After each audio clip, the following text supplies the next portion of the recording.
Hello दोस्तों, मैं आपकी रीनू भारती यूट्यूब चैनल में आप सबका स्वागत करती हूं। दोस्तों, आशा करती हूं कि आप लोग अच्छे होंगे, स्वस्थ होंगे, मस्त होंगे और व्यस्त होंगे।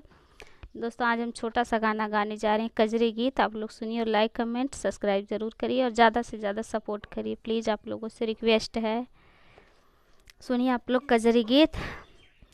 कैसे खेलन जइबे सावन में कजरिया, बदरिया घेरी आई नदी। कैसे खेलन जइबे सावन में कजरिया, बदरिया घेरी आई नदी। घर से निकली हम अकेली, साथे साकी ना सहेली। घर से निकली हम अकेली, संगे साकी ना सहेली। कान्हा रोक लगन हमारी डगरिया, बदरिया घेरी आई नदी।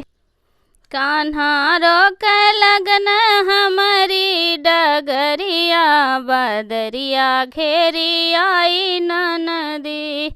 भाभी बोले लगनी बात हमारे लगा करे जे आगे। भौजी बोले लगनी बात हमरे लगा करे जे आगे। कैसे खेलन जइबे सावन में कजरिया, बदरिया घेरी आई नदी।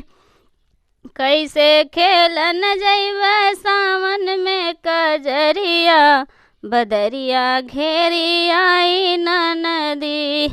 रहली पापा जी के प्यारी, रहली भैया कई दुलारी। रहली पापा जी कई प्यारी, रहली भैया कई दुलारी। अपने सैया जी के आँखी कई पुतरिया, बदरिया घेरी आई नदी। कैसे खेलन जइबे सावन में कजरिया, बदरिया घेरी आई नदी।